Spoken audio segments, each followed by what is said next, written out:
Crazy. All right. Yeah, no hail here. It would melt pretty quickly, I would imagine. I could go for some hail. You know, I've had a lot of people ask, why is it hailing when it's so warm outside? Well, hail is actually a result of thunderstorms, which are a result of warm weather, typically springtime, summertime thunderstorms that end up producing hail. So, yeah, it does look refreshing, doesn't it? A little bit of ice and snow, perhaps, but that is nowhere to be found out here. But you know what? There are some thunderstorms developing along the Cascades, which I'll show you on the radar in a second. This is a live look from the Portland Shriners Hospital camera. Another mostly clear day out there, a little bit hazy as well, but air quality has been in pretty good shape for the most part.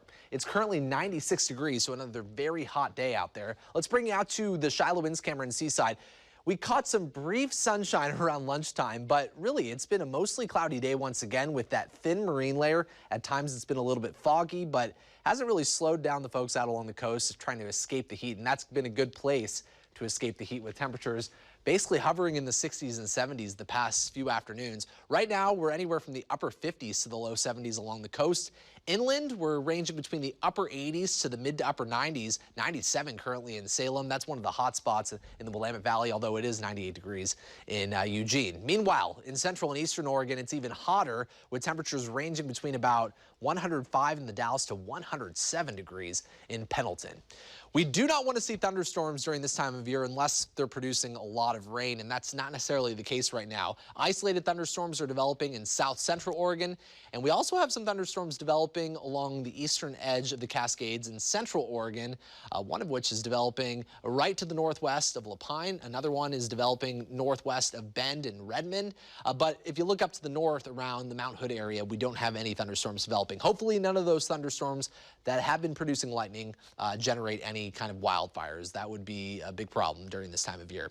As far as conditions go, though, that heat ridge is still right overhead, and that's going to remain in place, although it will inch to the southeast over the next couple of days. But the heat wave will continue all the way through Sunday, with the most extreme heat occurring through Saturday.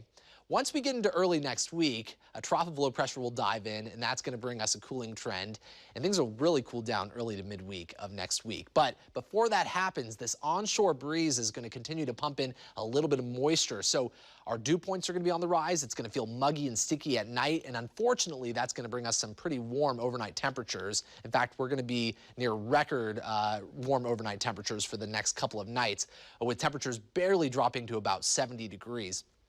Temperatures, though, are going to be pretty extreme during the afternoons, right around the upper 90s and low triple digits through Saturday. Low to mid 90s are expected Sunday. That will mark the end of this heat wave. And then once we get into Monday and Tuesday with more clouds and a stronger onshore flow, that will help to drop highs into the upper 70s and low 80s. And those overnight lows will be trending back into the 50s and low 60s. So come early to midweek of next week, it's going to feel much better out here. Guys.